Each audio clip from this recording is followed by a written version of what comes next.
Hello everyone. I feel like I look a bit dishevelled for this live stream, but we'll go with it anyway. And I'm not doing a random costume change now. I've started. Sophie's grinning at me off camera. Welcome to another live stream. It doesn't feel like it's been that long, I guess, because I did that special one launching our product stuff. Lots of interesting topics today. I'm going to be talking about coal and fish with some updates on how they're getting on.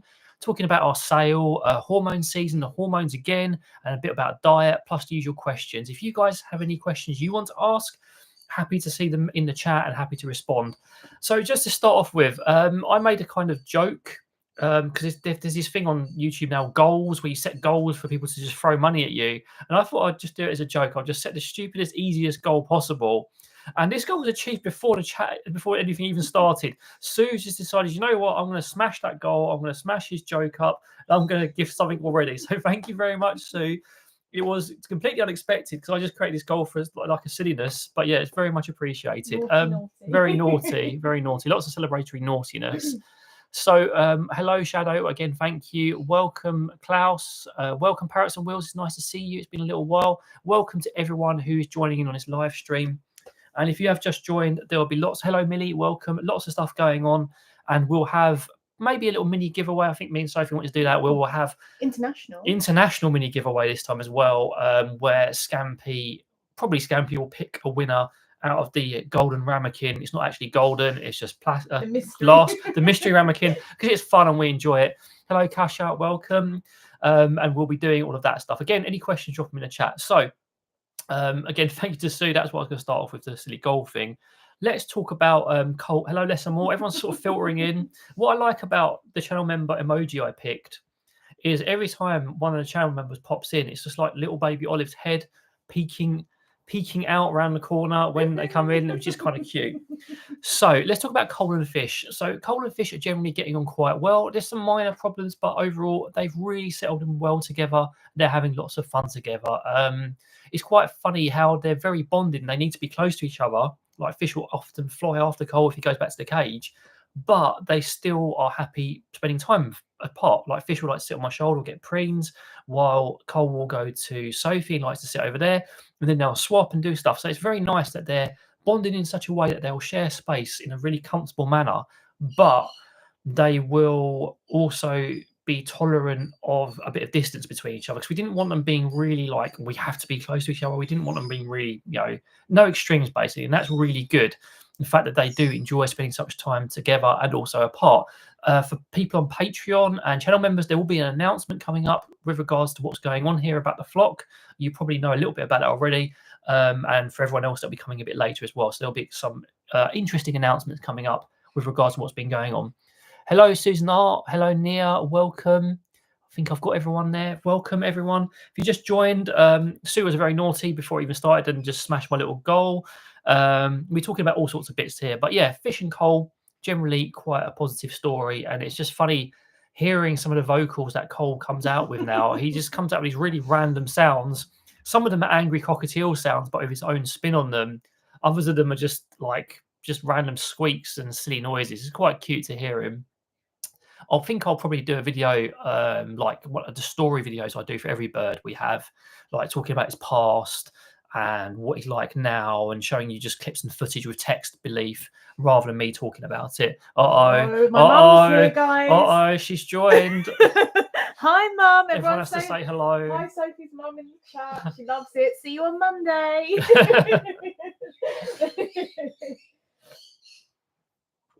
Oh, yes, Millie. Yeah, if you've seen Sophie's video, I was going to talk about that later. It's quite crazy, isn't it? It just goes to show that it's quite difficult to tell if a green cheek's a boy or a girl. And sometimes you can see different behaviour tells, which you normally attribute to being a boy or a girl in the opposite, such as speech and stuff. I'll talk a bit about that a little bit later. But yeah, it's very interesting as a topic. And still watch my video for the view. Well, yeah, Sophie, I'm going to talk about it very briefly, but Sophie's video is much more in depth and much more interesting. But yeah, hello, Dee, welcome. Oh, you're saying hello to Sophie's mum. That's fine. So where were we? We talked about fish and coal. Let's talk about the sale. If you're unaware, we are having a sale on our website, 5% off all our bird food products for everyone. And if you're a Patreon or channel member, 10% off. The code is available. Well, if you just go on our website or if you just go on our communities, you will see the code right there. If you're a Patreon channel member, go on Patreon, or I'll write the code in the chat right now. you can write the code in the chat right now. And don't forget to include a link to the website as well. We do plan to kind of expand our range, but we're kind of sticking with what we got at the moment because the stuff we're selling is stuff we really like. And it's, I was just saying to Parrots on Wheels how we're siphoning off some of our product now. Like some of the stuff we have, we just like, we'll just give that to our own birds, you know, we'll just give it to them because we like it as well. I can't get enough of the smell of the flower forage. And I'm not just saying that to sell it. It smells so good. I just want to just face palm it. Maybe that's why Kipling smells the flowers recently. He's been in the old flower forage. Yeah, we do like the smells of the birds after they've been in the foraging stuff. It is quite pleasant, especially during hormone season when they can be a bit stinky as well. So that helps a little bit. Stinks. So, Millie, I've been thinking about trying a green powder a long time. If you're talking about how much use you're going to get out of it, it's 112 grams, but that 112 grams will last you a long time, especially if you make sure it's kept sealed in an airtight container. It's got a long use by date. All the stuff we picked, it's basically got best befores in there, and we've picked stuff that will last a long time as long as it's kept in ideal environments. And we quite like the powders purely because everyone talks about supplements. Oh, I need to supplement this, need to supplement that. Well, this is one you can provide constantly because it is a natural supplement and it's not going to do your bird any harm. It's a really useful stuff. But I wasn't going to be talking about powders anyway. So yeah, we've got a sale. There's the link. There's the code. And if you're a Patreon channel member, do check out the actual sort of stuff. Do check out the dedicated posts because they will give you the extra discount codes. Yeah, we've also enabled reviews on our website now, so people can give their opinions on stuff.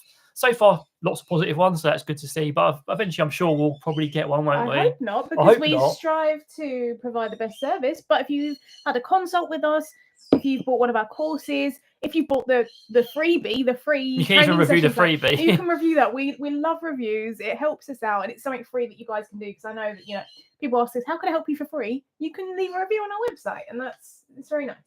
And with regards to the product, by the way, as well, we make it in the UK now, by the way, as well, to save on hassle and keep it all very fresh. We source the ingredients, the human grade stuff, because that's something we're very passionate about, and we make it here, so that way it is fresher for you. And we can sort of keep on making it as and when. Avoid those tariffs. And avoid those tariffs. Yes, the tariffs. Yes, thank you, Shadow. Oh, yes, Susan. Yeah, you don't need very much at all. It's very easy. But anyway, yeah, it's enough sales spiel. I'll talk about it a little bit again later, but this isn't really the purpose of this live. That was just a little bit of it. Hello, Teal friend. Welcome. Yeah, this is one last bit of sales spiel before I carry on.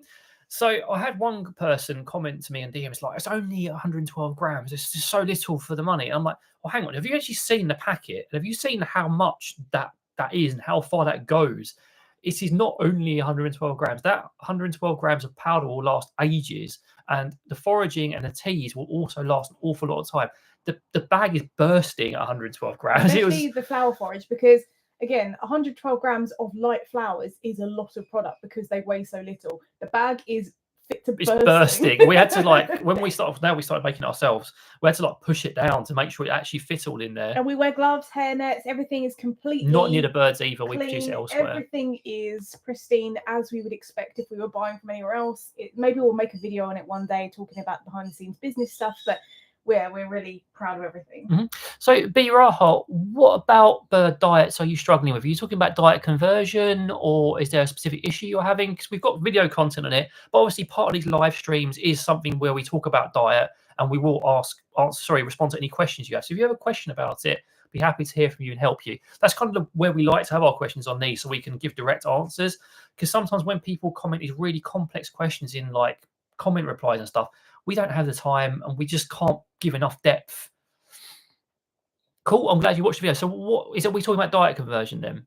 But anyway, yes. So while B. Raha's working out what we're doing, so we talk about sales. So let's talk about hormone season. So I actually filmed a video specifically on hormone season recently because I felt it was worth a topic of all of its own, because hormone season is this thing that gets discussed every time, and it's almost like this flood of memes every time it's hormone season.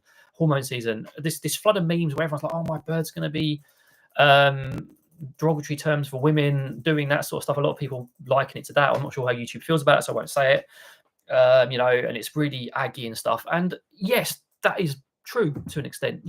Hormone season is a thing. Your bird will have seasonal hormonal fluctuations. Your bird behavior will change, and that is really very much a thing. But, and here's the but, and I'll talk a bit about it now, but the video is going to go into a lot more depth. I'm just going to check my notes here. It's not just one factor. It's generally a load of things that contribute to hormonal behaviour. And I'm not saying that, you know, when the seasons change and hormone season starts, that your bird's not going to be acting up a little bit. But if there are other factors and triggers in that environment, that's what's going to contribute to your bird not behaving in a desirable way. So just a season isn't generally going to be enough to make your bird really, really aggy. It's going to take a few other factors on that scale to push it over. So, you know, if they got that cozy hut, is their diet not ideal? Are you not adding a few supplements, which I'll talk about in a second, which are useful? Are you not, are they getting enough sleep?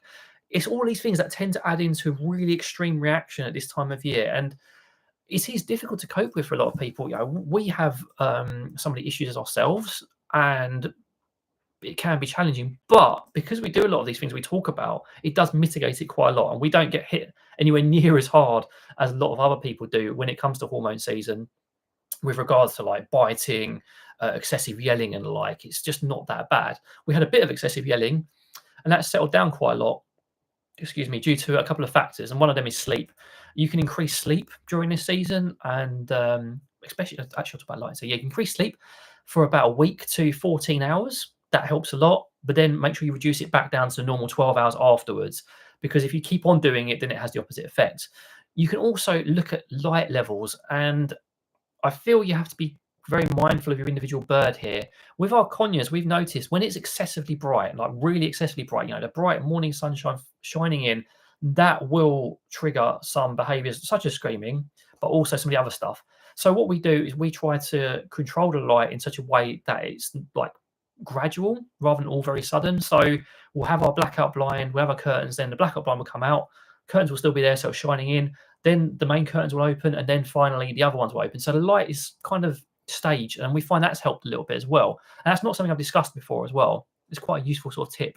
Yeah, it's also important to remember that not everything's hormones. Like we had a consultation with a really lovely couple recently, and it's like, oh, my bird's hormonal, it's doing all these undesirable behaviors, it's screaming, it's biting, and it's like, well, how long have you had your bird? And it's like a couple of weeks. It's like, oh, well, then the likelihood of it being hormones is probably a lot lower than the likelihood of it being a new bird that doesn't know you very well, and it's settling and it's stressed, and you know, there's a lot of different things. So again, as we say all the time, labels can be dangerous. Very dangerous. And that's a good point as well, because of the changing of the seasons and the light levels changing and various other noises and other factors in the environment changing. It's very easy to pin it on hormones when in reality it could be something else that's having it. So it's always worth having a critical mind, and I think that's one of the things that's helped both me and Sophie be good bird trainers and be good. I don't really like the word influence anymore, because I don't really consider myself one. Educators on it, because we always have a critical mind. We always keep our minds open. We're always looking to see what is actually going on, and I think that's why we're quite good at our consultations, because we try not to jump to conclusions. We try to sort of ask questions. We try to get to the root cause of things rather than just saying, oh yeah, hormones, blah blah blah blah blah. You know, it's not as simple as that. Was there anything else I need to talk about? I want to talk about teas, although I need to do a video on that. Oh yeah, the smell. So the smell. A lot of people, I did a video on this as well, smelly birds recently. During hormone season, you may notice your bird stinky. So if your bird suddenly got stinky, it may not be because you've excessively handled it. It may not be because they've been rolling around in goodness knows what on the floor of their cage. It could simply be due to hormones. So do keep that in mind. If your bird suddenly smells like old socks or a bit of like cheese or something like that, it's just, there's all sorts of random smells people describe. It may be due to the onset of hormone season, or if they're rubbing each other. If you've got a pair rubbing, doing the business, that may be a thing as well. So do keep that in mind. They may be stinky because of that rather than something else. Olive and Scampi get a good stink on. Pickles gets a bit of a stink, but they're definitely the worst for it, and it comes in waves as well. It's not like a constant stink, but it's definitely in correlation with hormone season. Isn't it? Just to catch up on the chat a little bit, thank you very much, Shadow. What we do as well, considering the darn costs of doing it, because we try to make it like as good as possible, so we don't cut corners or do anything cheap. Yes, sleep is so important to lessen screaming. It's one of the factors we do look at with screaming problems.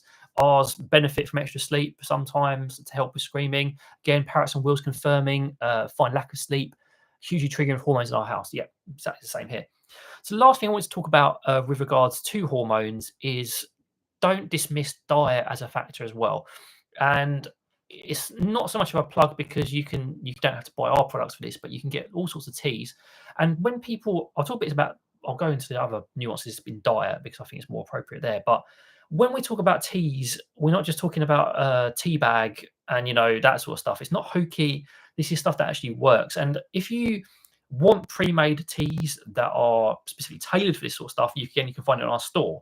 But if you just want to give teas and giving your parrots flowers and stuff a try, all you have to do is get some loose leaf chamomile or some human grade tulsi and start there, because those are our sort of go-to starting places, because you can serve teas in a multitude of ways. You can brew them up, cold brew them up, you can strain the bits and give them to it in chop, you can provide it chopped dry, you can provide it as a foraging mix. You can, it's just so diverse in the ways you can utilize flowers and teas with your parrot, and we find them immensely useful during hormone season.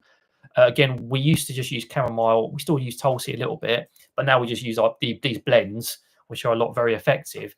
There's all kinds of things you can do with tea. So do not dismiss diet, and do not dismiss the effects of tea during hormone season, because tea is immensely useful, as are certain types of flower. Do consider them, even if it's not from us, just go for that chamomile or tulsi and give that a try. You may find it helps you. Righty, should I bring the birds in, or should I keep on doing topics and then bring the birds in? I think you should bring the birds in. Yeah, give me a second. Sophie can just chat and I'll go and get the birds.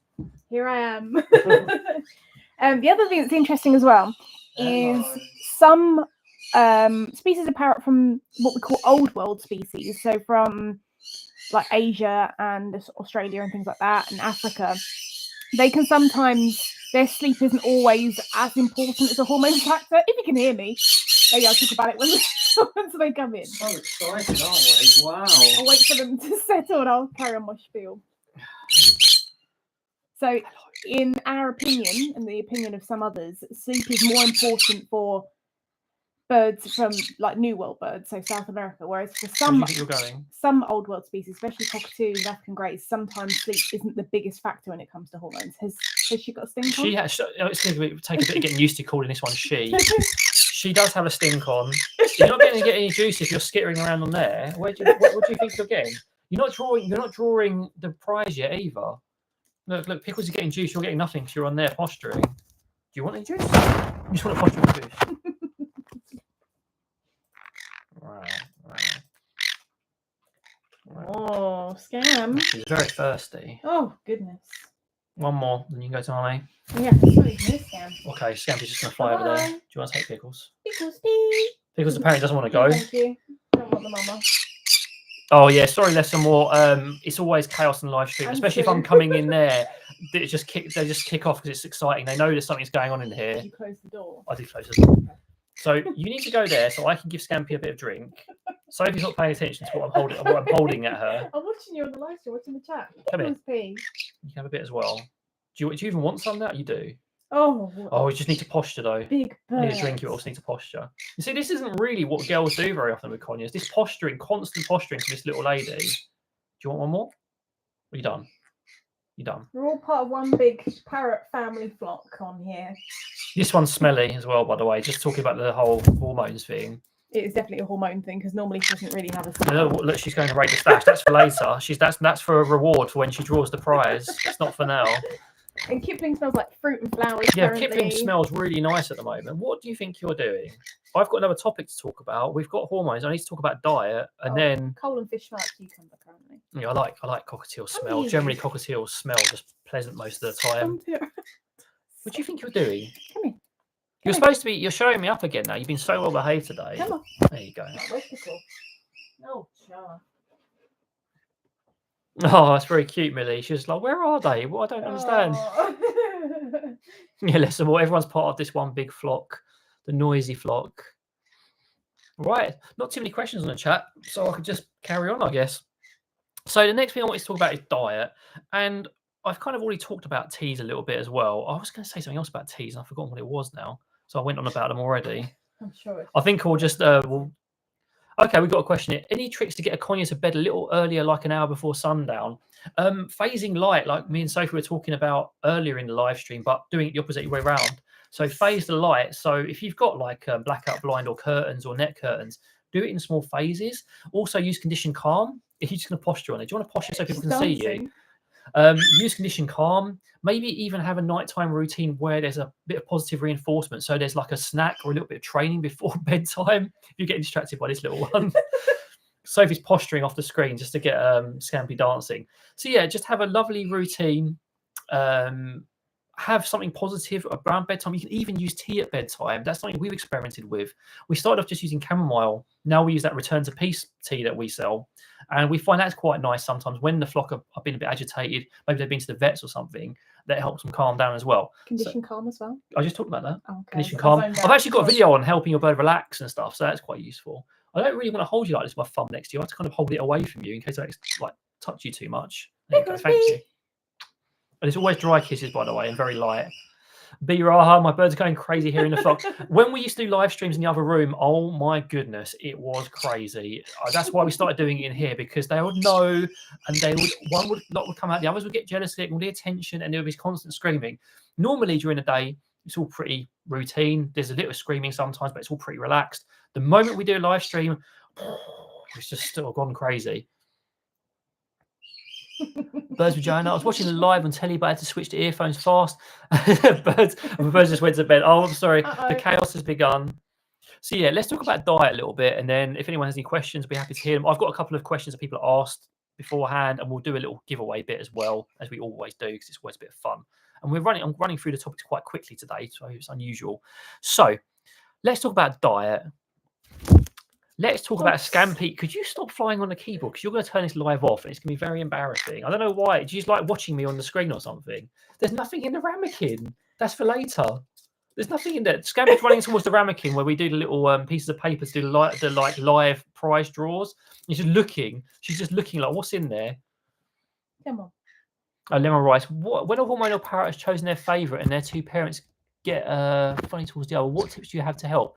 When a parrot has chosen their favourite and their two parents, is that so? What's could you give me a little bit more of the dynamic? If a bird is like attached to you and I'm here, and it would be like attacking me because it's being possessive and strongly pair bonded to one human. Are they talking? No, I feel like that's almost like a question about their parents, the Konya's parents. I'm not quite sure it's about human. That's why I'm a bit like I'm not quite sure. Lemon rice has one bird. One bird. So it's definitely about you're referring to you. So lemon rice, you're referring to you as the parents, right? I always get a little bit confused when people say that. I assume you still have one. What veg? So why don't you answer Millie's question? Why don't we answer Millie's question? What veggies are we using for chop in the UK currently? This week I think we had. Just so you prepared it. Fennel, carrot, black kale, normal kale, bok choy. What else do we have? Butternut squash, tender stem broccoli, chilies, bell peppers. Rocket, they had some rocket this week. I think that was everything, and then for fruit they've had a very small amount of banana, a small amount of apple. We have a chop guide on our website, don't we? I know on not the store site. So on Best Behave's website, our normal website, we have like some chop recipes and inspiration for free. So maybe they'll inspire you a little bit or help you out if you're having trouble picking. What have you found over there? I think there's just like bits of seed, or he's just pecking at something. It's not like could you just check just in case? Because I was doing some models in here earlier and I tidied it all up and hoovered, but I just make sure. Always better safe than sorry. So anyway, lemon rice. So if you've got a hormonal parrot and they pick their favourite and they're being funny towards the other person, one of the best things to do is for that other person, the non-favourite, to closely observe what's going on, what situations trigger any sort of over aggression towards that person and avoid them where possible, and also to do extra work through the bars. Now, it's no secret that Kipling is like that with me, and he's better with Sophie. He's improved a bit, but most of the work I do in those situations is through the bars to improve our relationship, and it's helped an awful lot because you've got that protected contact. You can work on that safe. The other partner can work safely and try to encourage that calm without having to worry about getting bitten or getting flown at, and that's where you'd start. The teas again are very helpful, and just that close observation and filming stuff. It's not always as cut and dry as it seems, because there is generic advice like what I've just given, but it's also going to be tailored to what your individual situation is. So obviously you talk to Sophie quite a lot, so it might be worth relaying to either both of us, or you can drop me a message on Patreon specifically, just so maybe we can give you a bit more tailored advice on that rather than just spewing generalities at you. So Kasha, our young cockatiel Zazu screams at the other one when he is singing. Is it possible that he's just finding his voice? Is finding his voice annoying? Oh, it's just finding his voice. Is poor Travis can't finish his concert? It could like cold and fish, isn't it? Yeah, sometimes like if there's two male cockatiels and one starts singing, the other kind of finds it annoying. Annoying is a bit of an anthropomorphic term, but like the other one wants to sing as well. And if they do it in too close proximity to each other, that can be annoying to them. And then they'll try and scream and be like, just shush, or they'll want to join in and they're practicing. Again, I'd look at it and look at their body language and look at what's going on in the circumstances, because is it like he's coming up to them, the other one, and Travis is singing and then the other one's like screeching at him because he's really annoyed about it, or is he just trying to join in? It could be a bit of both. Hello, Escol, welcome. The young cockatiels are quite interesting in their behaviours because they're so much more boisterous than their older counterparts. And sometimes older cockatiels can find that a bit intimidating and be like, just leave me alone so I can forage in peace. And then they get a bit stressed. Right, I diverted. I was going to be talking about diet and I ended up doing questions instead because I like doing questions. It's fun to sort of see what people are doing and try and help out. So... right, so we've had the lovely topic of pellets crop up again. It's just, I think it's going to be one of those topics that's going to crop up again and again and again, and it's just not going to go away because it's going to be a long-term battle. Now, I try to take a pretty neutral approach on pellets.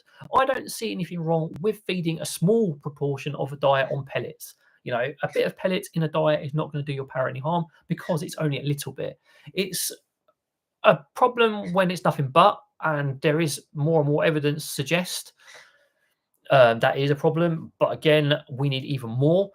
But one thing I'm finding irritating is a lot of people are tearing into the whole food thing, and it's not even about it being hokey. They're tearing into it because what do you want? Do you want to come say hello again? Do you want to trade because you're being cute? They're tearing into it not because there's anything really wrong with it, but they're just tearing into it because they can't think of anything like scientific to go on about it. Like there's so much scrutiny for just eating a whole food diet, and I don't understand it, because why is that scrutiny not directed at pellets as well? Why is it taken for granted that it's like, oh yeah, pellets are perfect, there's nothing wrong with them. I've seen like no studies on it, but someone told me that there's a study, so I'm just going to take it for granted. But when you come for a whole food diet, people are like, oh, they start heavy breathing, and like you can just see their faces turn red with the distress of like, oh my goodness. And I see all of these things being preached by a lot of people, like, oh, it's so difficult to do, and oh, it's not going to be complete. And it's like, well, why is that scrutiny not directed at pellets? And also, why is it so difficult to do? I know it's comparatively, yes, pouring a bunch of pellets into a bowl is significantly easier than chopping up some vegetables and putting them in the fridge, or soaking some seeds and stuff.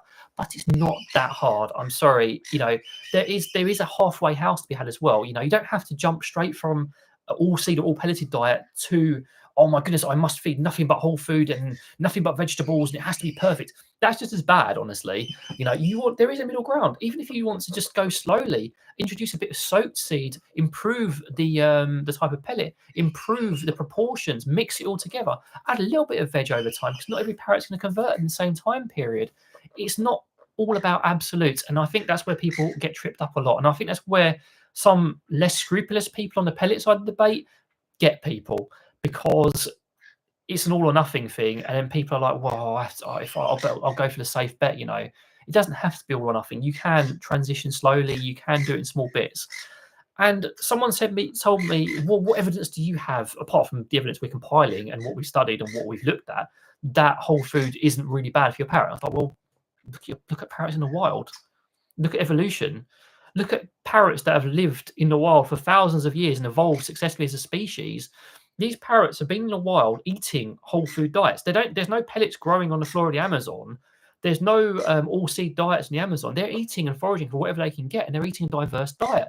And it's evident. We do know. People say we don't know what they eat in the wild. One of my studies for the university sort of level course we did, a proper one, not a Mickey Mouse one as well, I have to say, was on cockatiels' diets in the wild. I studied it. I looked at it.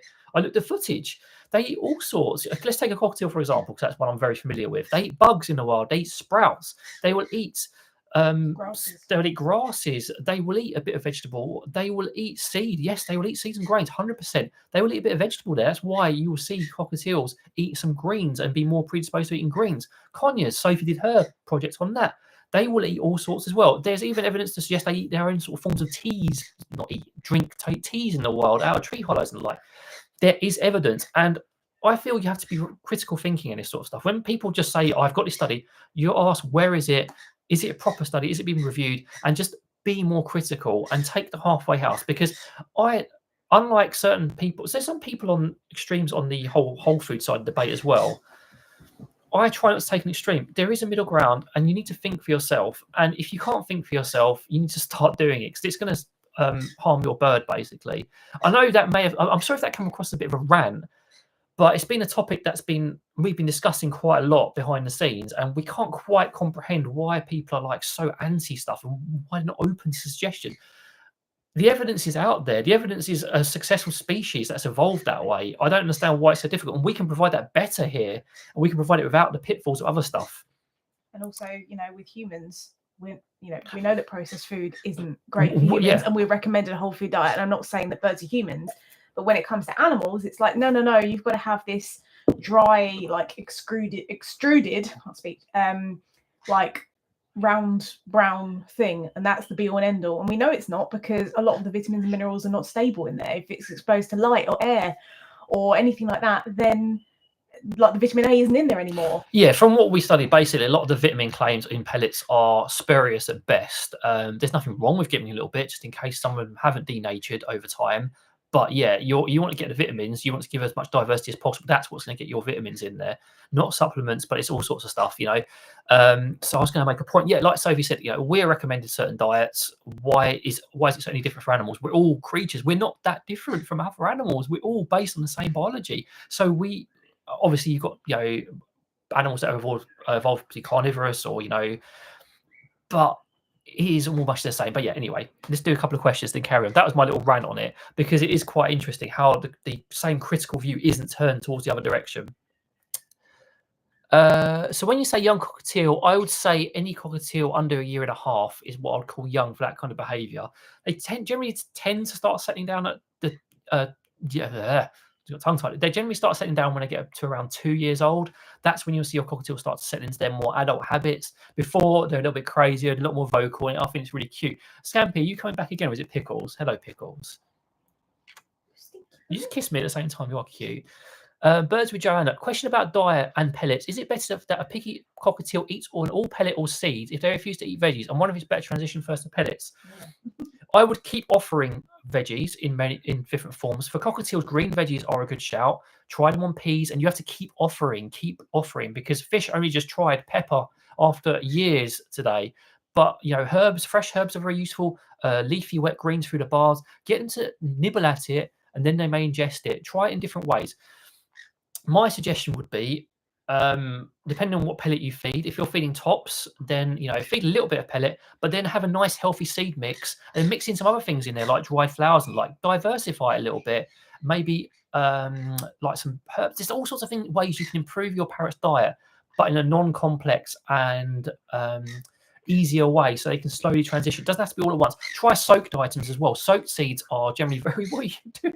They're just crawling all over my legs at the moment. They're just having a little playtime down the bottom. Soaked seeds are a really great intro, and I have a video on soaking seeds. It's really accessible. It's not difficult. Buckwheat soaks in a cool glass of water in 15 minutes, and it's ready to serve. And most cockatiels will give that a go. There's lots of ways you can improve your parrot's diet without going all in for veg, and that's where you can start. Big was just fell on the floor. She's just. Well, Birds with Joanna, to be honest, tops is one of the better pellets out there. So I would suggest keep the tops, keep the seeds, try to go for high level, blimey, I'm sounding like I've been too many computer games. Try to add in grains and other stuff into that seed mix, so it's a lot more bits and pieces in there. Diversify a bit, add in the things, and it'll work out fine. Just take your time. There's no need to rush diet conversion. It's not going to do them any harm, even if it takes a year or two. It's just the process and actually going through it that's going to be important, and helping your parrot just eat healthier over time.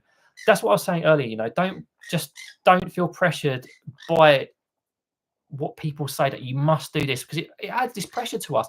If you've got one side saying you must feed all pets, they must be diet converted in this X amount of time, the other side saying you must be on all veg. No, they don't. It's not that cut or dry. Just take your time to get it done. All of anything is going to be dangerous. All pellets, all seeds, yeah, all nothing but all fruit, vegetables. Yeah, Kasha, our birds love herbs, and I love seeing our conures, especially with herbs, especially our rescues. When we like tie these little, we basically get like thyme, rosemary, was it basil, and we tie it all in one big bundle. Oh no, yeah, thyme, rosemary, basil. Tie it in a big bundle like a little herb tree, and we hang it up and just let them go at it. They're ingesting it, they're playing with it, and that toy costs us less than £1. It lasts a couple of days and smells nice. You know, it's really great. Moria, sorry if I've pronounced that correctly. Moria, please forgive me if I pronounced that incorrectly. Can a bird bathe too much?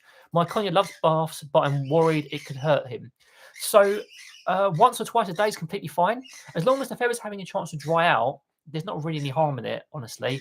If your conure is constantly scratching, or you notice there may be like exhibiting feather destructive behaviours or over preening, you might want to... What is going on down there? It's craziest down there. Hello. Oh my goodness. You want to go on my head or something after that? Yeah, I bet you do after that. I'm sorry. So yes, if you're basically once or twice a day is completely fine, especially for conures. They generally love bathing. This stinky one loves bathing at least once a day. If it's excessive and you notice any feather destructive behaviours, go to a vet just in case there's any issues. But yeah, bathing is completely fine. Conures especially love it. Oh my goodness. Could you grab one over there, please? You can chicken and waffles. This is part of what these Q&As are for. So please feel free to ask questions. That's what it's all about. Naughty. Oh, B Raha, very naughty. Thank you. You don't have to do that to get a question answered. By the way, I'm happy to do it for free. It's bottom. Where's my mouse? It won't let me like it. There we go. Just love that. Thank you very much, B Raha. It's much appreciated. So B Raha, give veggie chop in the morning before I leave home, and leave some seed mix hidden with some paper in a bowl. Lately, very picky and won't eat much veggies. What to do? Herbs are a no-no for your bird. So, B Raha, what species is your bird for a start? Doing the veggie chop in the morning is great. That's generally the best time to provide it, because they're more likely to try it. Have you tried different types of chop, varying it a little bit? Is it frozen? There's a few questions. So, what species of bird? Is it frozen? What species of bird is it frozen? And what generally do you put in your chop? Let's start there, and then we'll dig into it a little bit. Green cheek. Is it a green cheek? Oh, a green cheek. Right. So what's in the chop, and is it frozen? You guys have to do your prize draw in a second, aren't you? Let's B-Ra's been very nice. So fresh. I'm talking about generally what vegetables are you putting in specifically? Just give me give me like 3 or 4 examples. What do you want? You're not going in that drawer? No. It's not happening, is it? It's not happening. You can go and explore next to it if you want. You can sit on my hand and say hello while we're waiting. Say hello to everyone. Aren't you a handsome young lady? I have to get used to calling you young lady now. So let's do chicken and waffles' question while B sort of answers that. Otherwise, I'll go with what information I've got. So chicken and waffles, her nails are pretty long, but not curled, and she still won't let me touch her. We've been working on it. She clings to her cage if she lets me anywhere close to her. I've been trying to get her to the crate to trim. Have you tried training her to get her nails trimmed on the bars of the cage? That's probably one of the easiest things you can do. Most people, including us, start there, and that's an easy way of doing it without having to go to the vet. So what you do is you basically train your bird to cling to those bars with their nails sticking through while they're getting reinforcement. Then you bring the trimmers nearby, maybe just nearby, they're still getting reinforcement as long as they stay still. And then you can just touch the trimmers to their nails on the bars. And then after that, you've got a video on that, haven't you? She just linked the video. Sophie just linked the video.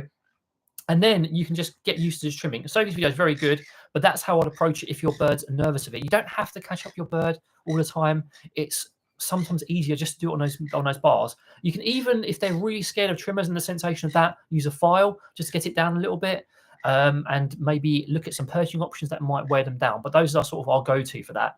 So bell peppers, greens, carrots, sweet potatoes, and cucumber. So those are all really good ones, actually. That's why I asked, because a lot of the time, when conures aren't as keen on their vegetables, it's ones they're not as popular with them. So bell peppers, especially red ones, are always popular. Carrots, sweet potatoes, cucumber, corn, peas are very good. All of that's great. So let's have a quick look at your question again. It would also be worth changing the presentation style. So instead of chop or with chop, maybe do like a veggie kebab skewer. Yeah, so change. So yeah, these are our sort of go-tos. Change up the vegetables like you're already doing. Maybe sprinkle some seed on top of them, some fine seed like chia seed, so they'll have to ingest it as well, because chia is perfect, it's quite small. Even hemp seed or millet is great, so they'll sort of like peck at that, and then they'll take some of the veg in as well. Change the presentation, as Sophie just suggested. Put them on a kebab skewer so they can go over there and play with it. Try the herbs again in bundles. Try it in different ways. Sophie, and both me and Sophie, our beetroot's awesome. Basically, I can't fault what you're providing. Those are all really good things, by the way. So it's great that you provide such lovely treats for your conures. Use fruit as well. Now, we don't recommend loads of fruit for conures, but sometimes mixing in some fruit into the chop, like, say, for example, a blueberry cut into small pieces, can encourage them to eat it more, especially when they're a little bit fussier. Check out Sophie's video and check out my video, although mine's more tailored for cockatiels, and give that a go. But yeah, be persistent, keep trying, keep sprinkling the seeds, change the presentation, and also look if there's any other factors. Maybe because you're providing the foraging and your conure knows the foraging's there, they will gravitate towards that and not bother with the chop. So if you can introduce that a little bit later, so they have more time to try the chop and maybe put the chop on the kebab skewer. Someone, I can't remember who I was talking to. It was like almost like foraging trays made out of bell pepper. So this is a bit of an out there idea, but it might be worth trying. So if you've got a vegetable kebab skewer, you get your bell pepper, maybe 2 worth in halves, and you fill that with soaked and sprouted seeds and other bits. And then your conure will have to go onto that bell pepper to forage out of it, and most of the time they'll bite it as well and enjoy it. And I think it's quite a great and novel way of getting conures to forage and eat a little bit healthier. Yeah, Klaus, peas. Ours love peas and broccoli as well. Chicken and waffles. I mean, it's good. Sometimes fruit is completely fine. It's just you don't want too much of it. A little bit of fruit is completely healthy, especially for conures. The pink house asked what trimmers we use for nail trim. What do we use for nail trim? So we use small animal nail clippers, and we also have, it's like a sort of manicure, kind of like a mini Dremel, like a manicure. What would you even call it? It's like basically like a mini Dremel. So you can use a mini Dremel, although you have to do decent work for that first. And you need to know what you're doing as well. You need to know what you're doing. So approach that with caution. A simple nail file is completely fine, or as Sophie said, a small pet trimmer. I would start with a nail file or the small pet trimmer, and then if you feel like you're confident desensing your bird to the Dremel, that's a very effective way. And it also is a bit better when avoiding cutting the quick, because you have to be very careful with the pet trimmers, because you can do that. So Lemon Rice, I did actually answer your question. I don't know if you missed the answer, but yeah, you can always watch back. And otherwise, you can message Sophie or me on Discord as well. Or Patreon as well. Mm-hmm. Parrots on wheels, very good suggestion. An obvious one I forgot, just eating with your bird can help. Yeah, 100% very effective. People think it's a bit silly, but I think it's a really effective technique. Awesome. Where are we? So Bira, what can I use in the afternoon because it's getting hungry, it eats human food when I get back? So Bira, so what we generally tend to do is we have our vegetables, our soaked and sprouted items in the morning, and in the afternoon we just have their seed mix. So they'll have a healthy seed and grain mix. They will have their spices, especially for conures, because cockatiels don't like it as much. We'll have our flowers and stuff. So we'll provide them a dry mix basically, and we'll provide some higher value stuff in their foraging as well to give them plenty to do. What my conure you can link that. Sophie's just linking all her videos in my live stream. I can't link my videos because I haven't got access to them because the live stream's on. Sophie's just going to advertise her own channel. A video of what our conure eats in a day to give you an example of some of the things that I can offer. Well, I'm glad the chat's popping now because I can't even get through my topics because everyone's talking. Good. So Susan, other than papaya and blueberries, what other low sugar fruits can I feed as much as Mushu? Strawberries, raspberries are both very good. Citrus isn't bad in small quantities. And I do mean small quantities because obviously it's got quite high citric acid content. So yeah, give that a try. And we were talking about like a small tangerine piece and half of that. That's good. Mushi's very triggered by fruits, blackberries as well, and also unripe banana. So unripe banana's a great banana is also very good. Marley always eats when she sees us eat. Yeah. What's quite funny is sometimes I will it doesn't always happen. We sit down to dinner, but sometimes I'll sit down later in the evening and just have a snack, and then all the birds will be eating because I'm thinking, what? They're suspiciously quiet. Right. I see Scampy. I think we've just gone behind the bed, haven't we? Pickles. We also need to do a giveaway soon, didn't we? Cantaloupe. That's not the worst. Where are you? Where's Picklesby? Sorry. Let me finish my topics because I'm getting sidetracked here. Did I talk about diet?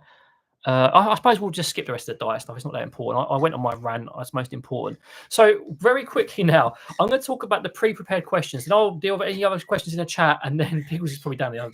Then we'll do our little mini giveaway, and then anything else, and we'll just keep on going.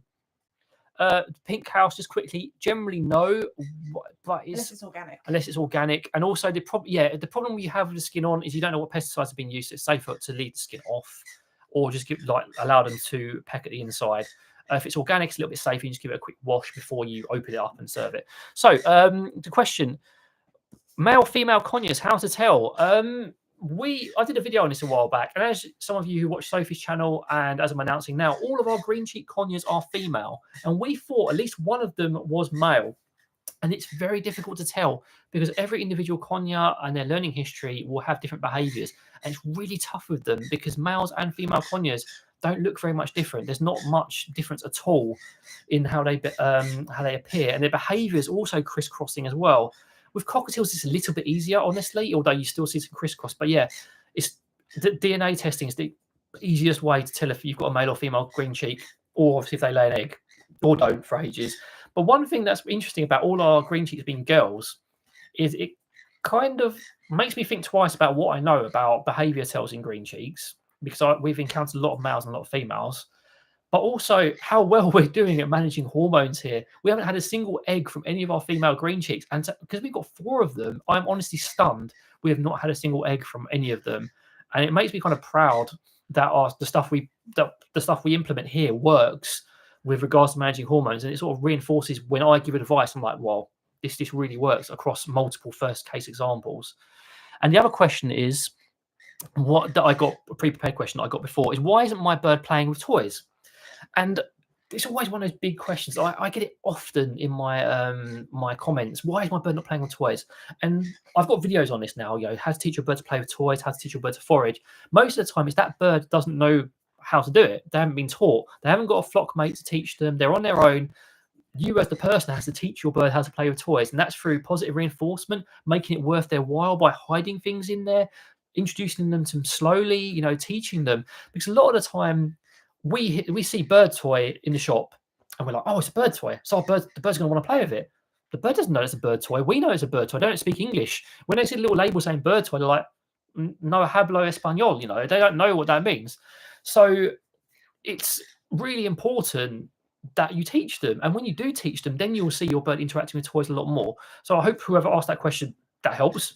But yeah, where are we? No, we don't. So Biraha, we don't give out our personal emails. If you, we're talking about that one. I'm just responding. So basically, we will respond to comments. We will respond to questions briefly. But if you want really lots of advice, it's better to become a channel member or a patron. I just said that Biraha can email us. So. Oh, so you did say it. Sorry. Yeah. Okay, forgive me. Sorry, we tend to discourage it a bit now because we get an awful lot of inquiries. But if Sophie says she's fine with it, that's completely fine. So now contributes Sophie. Let's catch up with the chat and then let's do our little mini giveaway, because I've realised we've been on for a little while now. What time is it? Oh yeah, we've got to finish off in the next 20 minutes.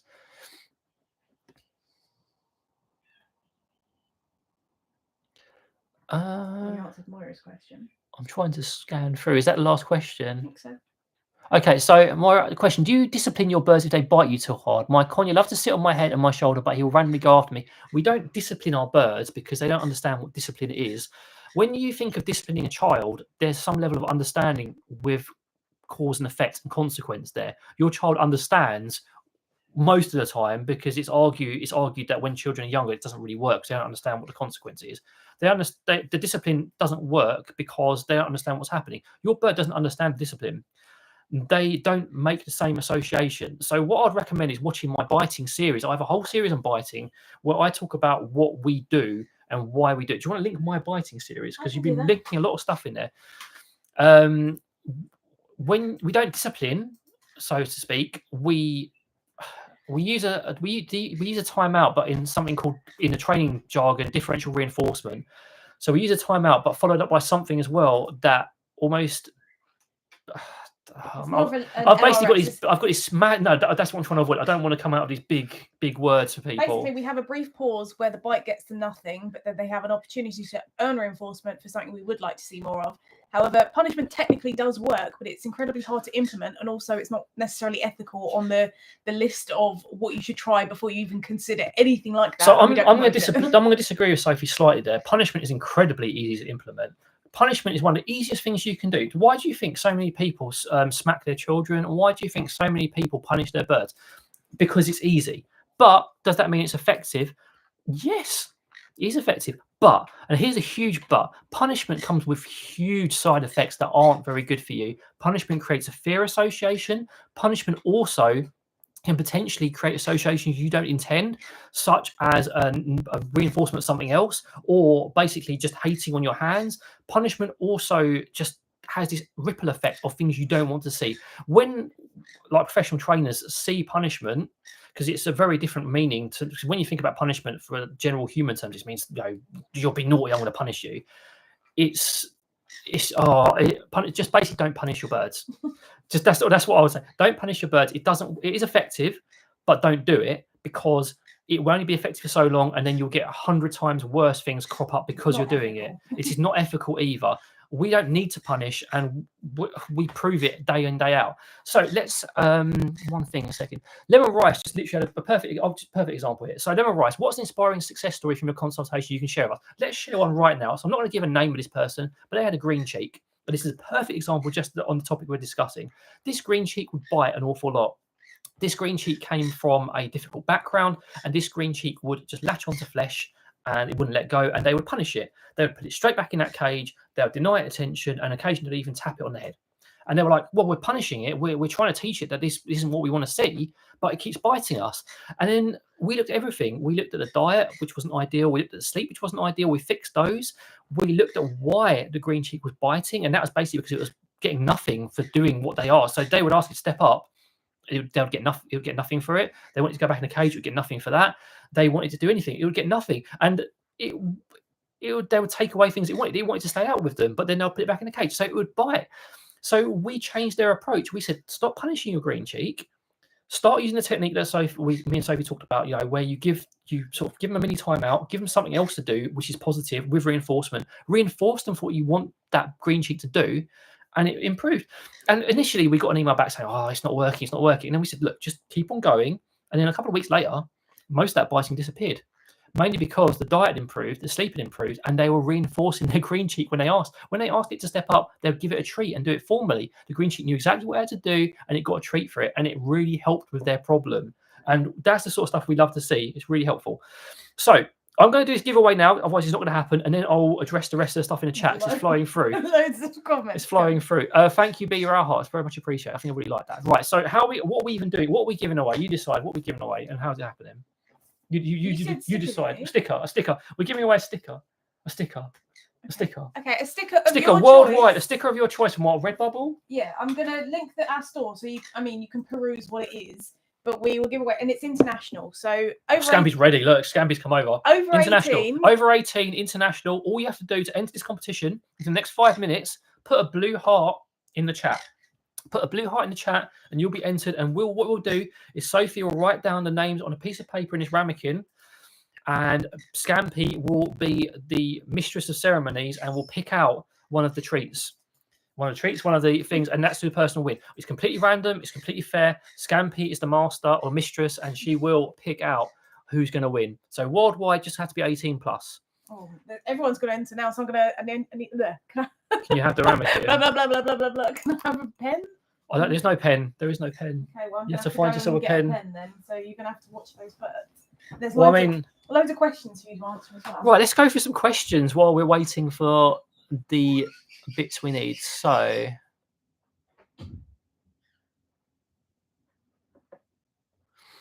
chicken waffle side Momo, she does pointing. We've been working step up. We've been stuck on 1 foot 3 months. Is that normal? It can be, but I would look at the general technique of the step up. It's a little bit more complex. So could you, if I don't know if we have time for this, but I'll do try and sort of tell me how exactly what happens. How do you present your hand? What happens?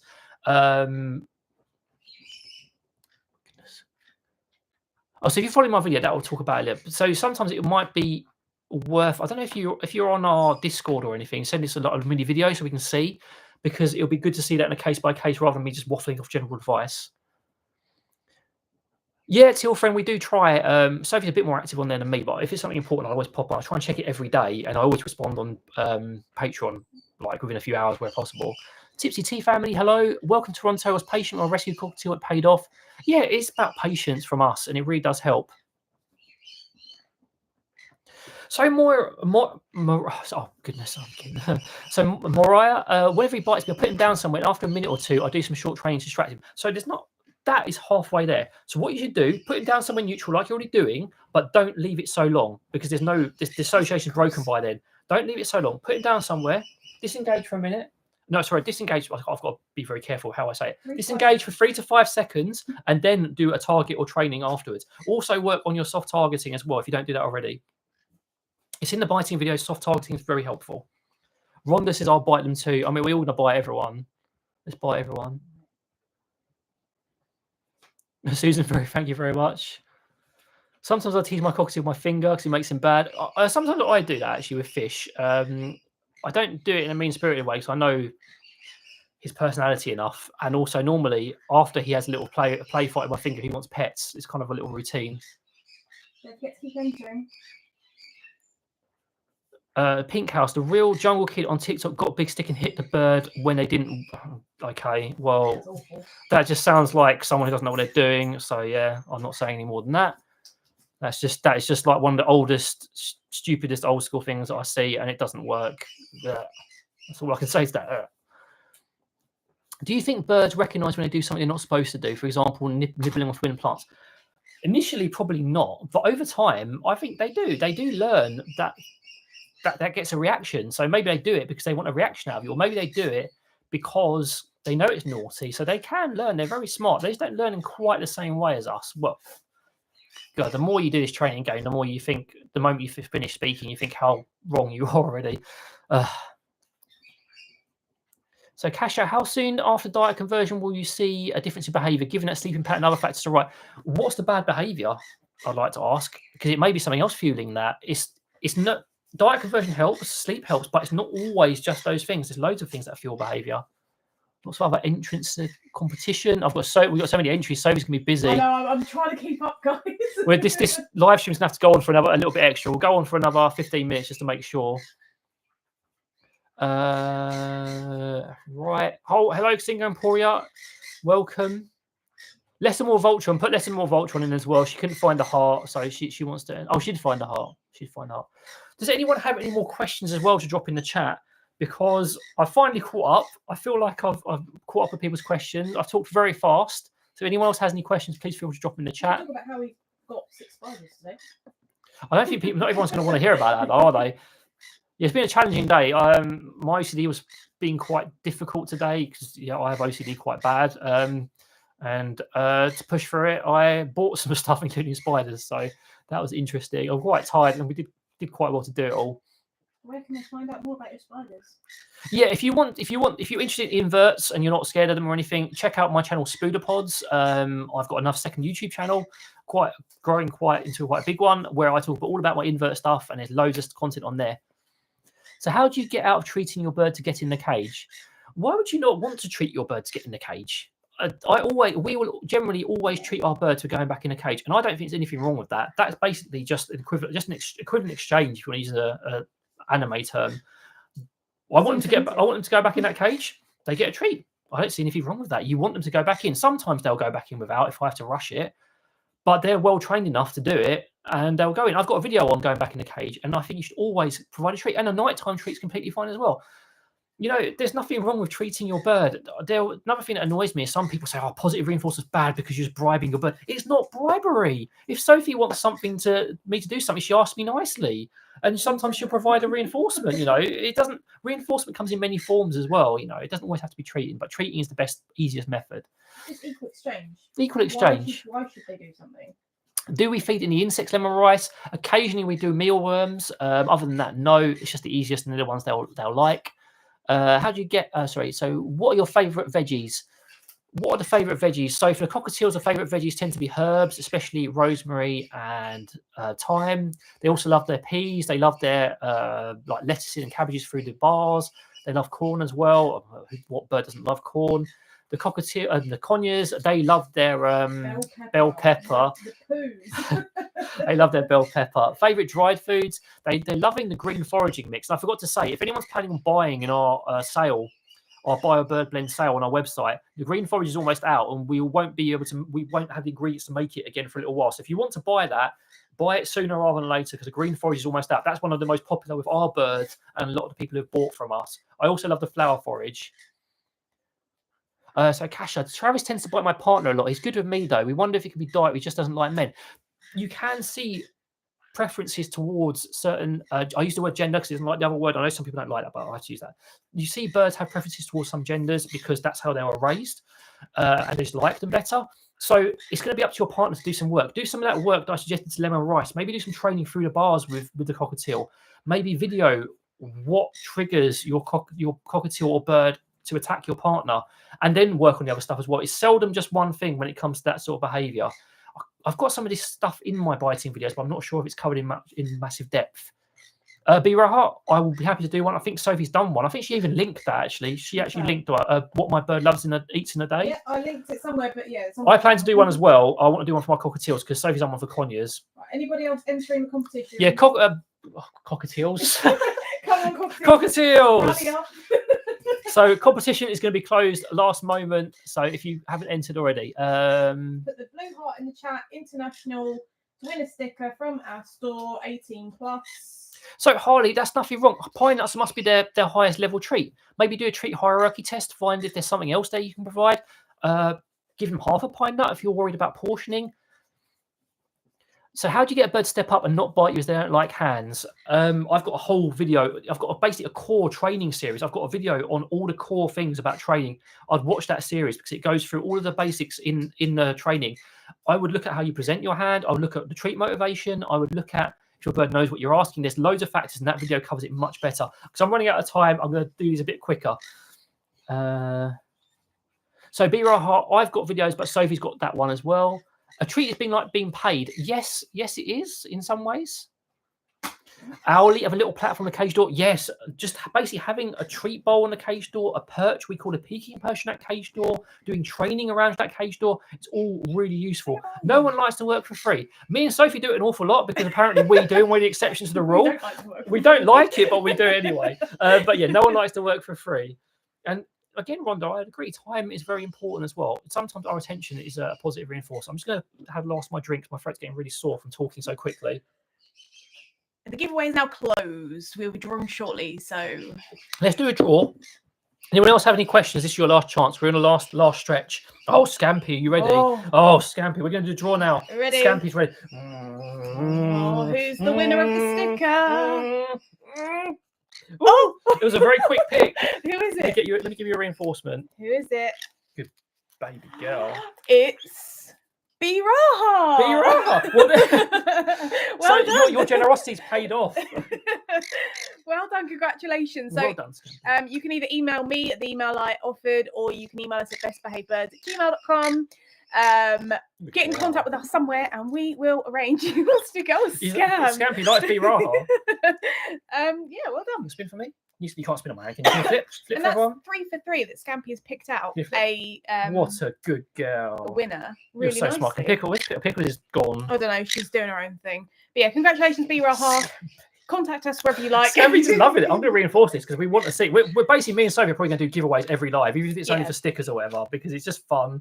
And it's fun just to so do it cute with our store on Redbubble because it's international. So and we can give it to anyone. Yes. Scampy's gone back to you can't pick another one. I'm sorry. No more winners today. No more winners. We'll do one next time. Yeah, thanks. Scampy's like defending the paper. If you want to support the flock and you are international, then you can check out our Redbubble store. I'm going to drop it in the chat in a second. You don't have to. So silly. But you can. But well done, B-Raha. You are so silly. Oh, Susan R, thank you very much. That's very kind of you.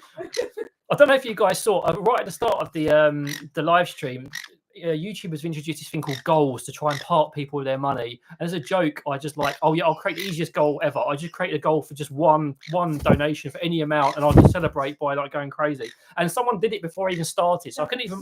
Like Sue did it before I even started. So I couldn't even make the joke. But now Susan's doing it. Everyone else is doing it. It's really kind of you. Thank you very much. I'm glad you're enjoying it, Rhonda. I'm having fun today, and I also have more fun when we do these stupid giveaways and stuff because, Lemon Rice has gotten involved now as well. There's a little chuckle emoji. Thank you very much, Lemon Rice.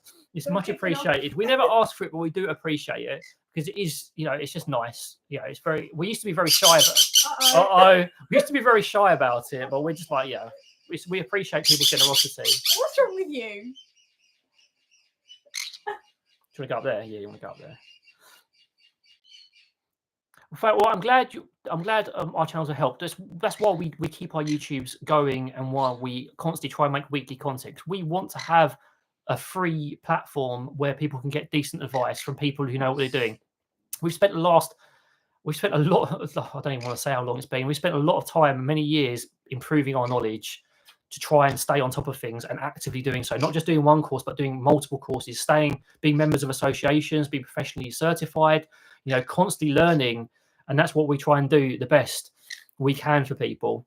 And evolving. And evolving as well. We don't think, if we learn something, we are open to new ideas. If someone, this discussion we had recently, if someone came to me and come up with multiple studies, peer-reviewed studies saying pellets are amazing, I'll change my opinion.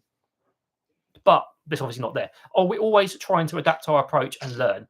Thank you very much, Klaus. That's very much appreciated. Right at the last second, everyone's like just pouring the generosity.